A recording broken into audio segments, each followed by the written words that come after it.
जय श्री राम, जय श्री महाकाल। नहीं मानेगा यूएस, जिस हिसाब से मामला चल रहा है नहीं मानेगा। और ये आप ध्यान रखिएगा, वर्ल्ड में अनरेस्ट बनते हुए दिख रहा है। और ये अनरेस्ट कोई हल्का फुल्का अनरेस्ट नहीं है। बहुत सारे विशेषज्ञों के हिसाब से कोविड में जितनी बड़ी मार खाई थी ना, उस तरह की मार इधर भी पड़ सकती है। और ये तो हमारी कंट्री में मोदी जी ने भी क्लियरली आके बोल दिया कि भाई जिस हिसाब से हम लोग साथ में थे कोविड के टाइम पर, वैसा ही माहौल एक बार बन सकता है। जिस हिसाब से वेस्ट एशिया में हालत टाइट है, मिडिल ईस्ट में हालत टाइट है। क्या हो रहा है इसके ऊपर मैं आपको पूरी चीज़ें दिखाऊंगा। और इसको मैंने कुछ चैप्टर्स में डिवाइड ज़रूर किया है ताकि आपको एक क्लैरिटी बन जाए कि हमारे अपने पोर्टफोलियो में हमें क्या करना है, हमारी क्या स्ट्रैटेजी होनी चाहिए। हम अगले 2-4 दिन, 5-7 दिन, 10 दिन, 15 दिन, 20 दिन कैसे देखें मार्केट को, इन सारी चीज़ों के ऊपर मैं डिटेल वीडियो आपके सामने रख रहा हूँ। बट ये ध्यान रखिएगा, ये कोई बाइंग सेलिंग रिकमेंडेशन नहीं है। इसको रिकमेंडेशन के हिसाब से मत देखिएगा, इसको प्योरली एजुकेशन पर्पज़ के हिसाब से देखिए और समझिए कि किस हिसाब से माहौल चेंज होते जा रहा है और हमें किस तरह से अपने को सेटअप बनाना है। राइट। और अगर आप मेरा एक्सक्लूसिव कंटेंट देखना चाहते हैं जिस पे मैं मार्केट रिलेटेड बहुत ही प्रॉम्प्ट डेटा अपडेट करता हूं, साथ ही साथ मिड कैप स्मॉल कैप के ऊपर भी बात करता हूं, तो इस वीडियो के नीचे ज्वाइन सब्सक्राइब का बटन है, उसको दबा दीजिए और ओनली मेंबर्स का पार्ट बन जाइए। चैप्टर्स, जैसे कि मैंने आपको कहा कि मैंने इसको कुछ चैप्टर्स में डिवाइड किया है। मैंने इसको प्राइमरली 4 चैप्टर्स में डिवाइड किया है। सबसे पहले हो क्या रहा है, क्या हो रहा है इसके ऊपर। सेकंड, क्यों हो रहा है, अब तो वॉर खत्म होते हुए दिख रहा था, वापस क्यों हो रहा है। थर्ड, मार्केट्स पे इसका क्या इंपैक्ट पड़ेगा, very important to know. Fourth, हमें कौन से सेक्टर्स, कौन सी कंपनीज के ऊपर फोकस करना चाहिए और कौन सी कंपनीज, कौन से सेक्टर अवॉइड करने चाहिए। ये चारों चीजें मैं आपको इसमें क्लियरली बताऊंगा। एक एक करके हम चीजों के ऊपर आते हैं। सबसे पहले हो क्या रहा है, बहुत सिंपल सी बात समझिए, एनर्जी क्राइसिस होने वाला है। मतलब जिस हिसाब से भी माहौल है, अनलेस एंड अनटिल कुछ बहुत ही रामबाण इलाज हो जाए इस चीज का, तब तक बात अलग है, एनर्जी क्राइसिस होने वाला है। दूसरा, एलपीजी क्राइसिस भी आप मान के चलिएगा होगा। आपने कुछ चीजें नोट करी होगी, पिछले कुछ दिनों में बहुत सारे पेट्रोल पंप्स पे बहुत ज्यादा भीड़ लग रही है, लोगों ने अफवाह उड़ा दी कि पेट्रोल खत्म होने वाला है। खैर वो अजीब सी बेतुकी की बात है, क्योंकि अगर पेट्रोल खत्म होने भी वाला है तो तुमने अभी भरा लिया पेट्रोल, कितने दिन ही चला लोगे, तो कल से थोड़ी खत्म होने वाला है। ठीक है, चलिए लोगों ने भरवा दिया अच्छी जगह पे, ठीक है, पेट्रोल पंप्स के बिजनेस अच्छा हो गया, लोगों ने अच्छे खासे रूमर्स भी फैलाए। मोदी जी ने भी आके पार्लियामेंट पे, जब आपका प्राइम मिनिस्टर आके आपको पार्लियामेंट में ये बोल देता है ना कि हाँ कंडीशंस गड़बड़ हैं और हमें बहुत सतर्क रहना पड़ेगा और कोविड जैसे माहौल वापस बन सकते हैं इकोनॉमिकली, तो डरना वाजिब है। एक्चुअली डरना भी नहीं है, सतर्क होना ज़रूरी है। तो माहौल तो गड़बड़ है, अगर देश का प्रधानमंत्री आके बोल जाए तो माहौल गड़बड़ है। ठीक है, ये हो रहा है, वर्ल्ड में एनर्जी क्राइसिस हो रहा है और इसके चक्कर में पूरा का पूरा वर्ल्ड में एक अनरेस्ट क्रिएट हो रहा है। अब आ जाते क्यों हो रहा है, सिर्फ एक ही पॉइंट है, स्ट्रेट ऑफ हॉर्मुज, ये आप सबको समझ में आती होगी, बट इसमें मैं अब थोड़ी सी डिटेल में जाऊंगा। सबसे पहली चीज, यूएस कमजोर होते हुए दिख रहा है इस वॉर में, ये सबको समझ में आ रहा है। क्यों? Iran back to back attack कर रहा है, इजराइल अटैक कर रहा है, यूएस शांत हो गया है। यूएस के मिलिट्री में काफ़ी आपने वीडियोस देखे भी होंगे ऑनलाइन, वो लोग चिल्ला चिल्ला के पार्लियामेंट में वहाँ पे चिल्ला रहे हैं कि इजराइल के लिए अब हम लोग नहीं लड़ सकते। ये चीज़ चल रही है। सऊदी अरब में भी ये वाली बातचीत चल रही है कि भाई जिस हिसाब से क्रूड का क्राइसिस चल रहा है, वैसा कोविड की जैसे हालत टाइट हो सकती है। मार्केट्स एक दिन 400-500-600 पॉइंट बढ़ जाते हैं, अगले दिन 400-500-600 पॉइंट नीचे गिर रहे हैं। तो इसको क्या बोलेंगे हम, अनरेस्ट। क्यों हो रहा है अनरेस्ट? अमेरिका ठंडा हो गया, अमेरिका बोल रहा है कि हम अपने जो भी है ट्रूप्स, पहले तो ये बातचीत चल रही है कि अमेरिका इन्वेड करेगा ईरान को। भाई साहब जोग्राफिकली पॉसिबल नहीं है। ईरान इतने कॉन्फिडेंटली क्यों बैठा है कि आओ आओ हम देख लेंगे तुमको। पहाड़ों को क्रॉस करके वॉर लड़ना आसान नहीं होता, ये बहुत टफ है। और उसके बाद आप पहाड़ कहाँ से, समुद्र से भी पहाड़ आएंगे पहले मतलब समुद्र को क्रॉस करके आप जाओगे ईरान में वहाँ पे भी पहाड़ हैं। ईरान नियर टू सब पहाड़ों से घिरा हुआ है। तो बलोचिस्तान से अटैक करोगे, हो भी सकता है, कोई बड़ी बात नहीं है, but at the and invasion आप इस तरह से करने जाओगे, ईरान ऑलरेडी बहुत स्ट्रांग बैठा हुआ है। दूसरी चीज, अमेरिका ठंडा हो रहा है, इजराइल ठंडा नहीं हो रहा है। अब इजराइल तो बैक टू बैक अटैक कर रहा है, ईरान भी बैक टू बैक अटैक कर रहा है। लोग बोल रहे हैं यूएई में अटैक बंद हो गए, भाई साहब यूएई में अभी भी चल रहे हैं।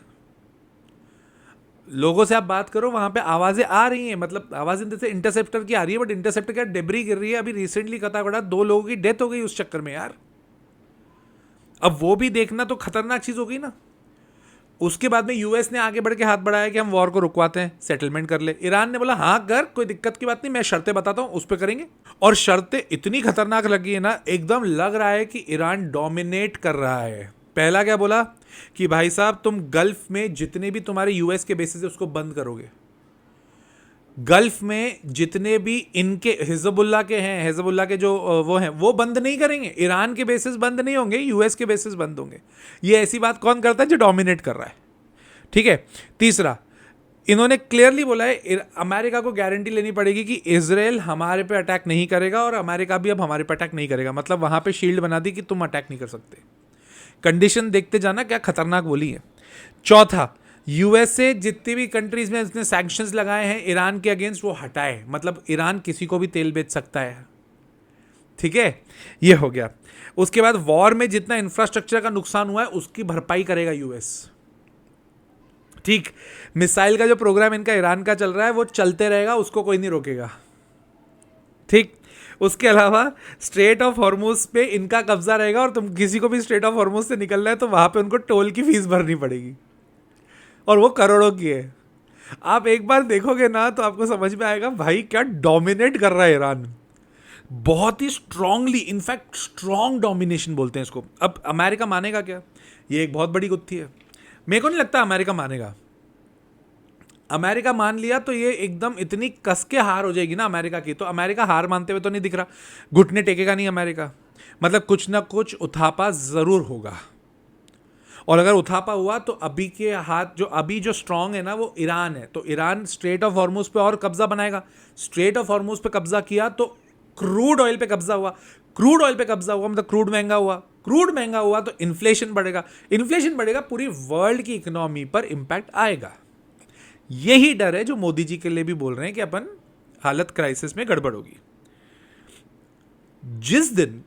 जिस दिन अमेरिका ने बोला हम 5 दिन का सीज फायर कर रहे हैं, जहां पे मार्केट ने भी बहुत अच्छा रिएक्ट किया उसको, अगले दिन यूक्रेन ने रशिया पे अटैक किया। ठीक है, मतलब ये वाला वॉर ठंडा हुआ तो उधर चालू हो गए। उसके अलावा ये सीज फायर हुआ एक दिन भी नहीं हुआ होगा, कुवैत के जो एयरपोर्ट है वहां पे अटैक हुआ। भाई ये जो आपको दिख रहा है ना, ये पैनिक तो क्रिएट कर रहे हैं। अब पैनिक एप्स्टीन फाइल के कारण क्रिएट हो रहा है या कुछ भी हो रहा है, जनता की हालत टाइट हो रही है। ये मेरे को इसमें कोई दो राय नहीं है। ये वॉर अभी भी वर्ल्ड वॉर में कन्वर्ट नहीं होगा, कारण ये बिजनेस वॉर है। अमेरिकन इकोनॉमी इतनी टाइट है ना, इतनी टाइट है, ये प्योरली बिजनेस वॉर है। जो अमेरिका का डेट है 36.3 ट्रिलियन डॉलर्स का जो डेट है, उसको रीपे करवाना है या उसका वहाँ से लोगों का जो मन है ना वो हटाना है। एक मैं आपको बहुत सिंपल सी चीज़ बताता हूँ। मेरे को है ना इस अंगूठे में अगर आ गया थोड़ा सा स्क्रैच या थोड़ा कट गया अंगूठा, दर्द हो रहा है, जलन भी हो रही है, बहुत परेशान हो रहा हूँ। दूसरी जगह मेरा हाथ कट गया, बताओ दर्द कहाँ ज़्यादा होगा? हाथ कटने पे। अब मेरे को अंगूठे का दर्द याद होगा क्या? तो अंगूठे का दर्द हो गया आपका डेट, वॉर हो गया हाथ कटना, लोगों का ध्यान पूरा भटक चुका है। ये कटु सत्य है, आप मानो या न मानो। तो let's come to the third chapter, that is market पे क्या इंपैक्ट होगा। सबसे पहली चीज समझो, मार्केट अपने करेक्शन के बेस पे है। अब पहले इसको समझो कि करेक्शन का बेस क्या होता है। जब कोई भी मार्केट या कोई भी शेयर अपने टॉप से 20% तक गिरता है तो उसको बोलते हैं करेक्शन। 20% से ज़्यादा गिरा तो उसको बोलते हैं क्रैश। तो 26,300 से अगर 20% आप निकालने जाओगे तो 21,000 के करीब करीब बनता है। निफ्टी अभी 22,000 के नीचे आया था थोड़े दिन पहले, अब तो 23,000 के ऊपर वापस चले गया। तो अभी भी करेक्शन मोड पे, यहाँ से 1,000-1,200 पॉइंट का और अगर आया तो वो भी करेक्शन है, क्रैश नहीं है। करेक्शन पे आप स्टॉप लॉस लगा के यहाँ पे ऐड कर सकते हो, बट ये ध्यान रखना फ्लक्चुएशंस बहुत ज़्यादा होंगे। क्यों? क्योंकि वॉर की सिचुएशन भी तो है। अगर ये वॉर लंबा खिंचा तो कोई बड़ी बात नहीं है, वो करेक्शन टूट जाएगा, मतलब 20% से नीचे चले जाएगा। 21,800 है मोटा माटी एक फिगर समझो, वो टूट गया तो दिक्कत आएगी। वो नहीं टूटा और यहाँ से वापस करेक्शन, तो यही तरीके होते हैं इन्वेस्ट करने का। तो अब फिर हम क्या करें? उसके ऊपर आते हैं, बट 2-3 चीज़ें और समझ लीजिए। वोलेटिलिटी बहुत ज़्यादा होगी जो आपको डराएगी भी सही, आप डरोगे भी सही। तो अगर आप कमज़ोर दिल के हो तो अभी मत घुसो, छोड़ दो, थोड़ा ऊपर लेंगे, महंगा लेंगे बट सेफ्टी से लेंगे। बट अगर आपको लगता है कि नहीं यार मैं थोड़ा गिरावट सहन कर सकता हूँ, तो बहुत बढ़िया मौका है। ठीक है। दूसरी चीज़, हाई वोलेटिलिटी रहेगी। तीसरी चीज़, कंडीशंस इतनी अच्छी पॉजिटिव नहीं है। बट एक रूल होता है स्टॉक मार्केट में, always buy the fears, always sell the excitement. ये ध्यान रखिएगा, उसके बेसिस पे डिसीजन लीजिएगा। अब हमें क्या करना चाहिए? गोल्ड में तुम्हें इन्वेस्ट करना था 1,80,000 पे, अब गोल्ड आ गया है नीचे, तब इन्वेस्ट नहीं करना है। मैं ऐसा नहीं बोल रहा हूं कल जाके 50 लाख रुपए का गोल्ड खरीद, ऐसा कुछ नहीं कह रहा हूं मैं। बट अब आया है ना नीचे, तो थोड़ा थोड़ा थोड़ा खरीदो ना। जब मैं इतने टाइम से बोल रहा था SIP SIP SIP SIP, तो अब SIP क्यों नहीं, क्यों नहीं? दूसरी चीज, सिल्वर।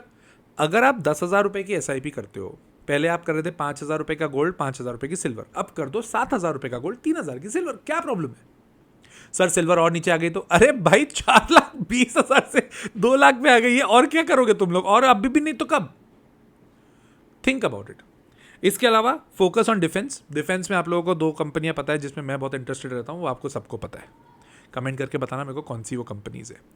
उसके अलावा FMCG के ऊपर ध्यान देना। FMCG के ऊपर मज़ा आएगा, क्योंकि अभी वहाँ पे मिडिल ईस्ट को पैसा खाना भी चाहिए, तो ये कंपनी अच्छा कर सकती है, मेरे को कोई डाउट नहीं है। बट थोड़ा थोड़ा डालो यार, 100 रुपये अगर डालने की इच्छा तो 30 रुपये डालो, आराम से डालो, और पैसे अपने पास रखो। जिसके पास ज़्यादा कैश होगा ना, वो जीतेगा वही।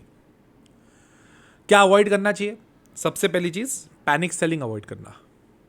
पैनिक मत करो, मार्केट है, अगर गिर भी जाता है 2-3 महीना और फिर वहाँ से बढ़ेगा, तो स्ट्रेस मत लो। दूसरी चीज़, IT अभी अवॉइड करना। अमेरिका की भी हालत टाइट है, IT में अभी गड़बड़ है। इसके अलावा अगर आपको देखना, लग्जरीज आइटम्स जो हैं उसको अवॉइड करना। मेटल्स के ऊपर फोकस कर सकते हो, मेटल्स के ऊपर अगर ध्यान देना तो ध्यान दे सकते हो, राइट।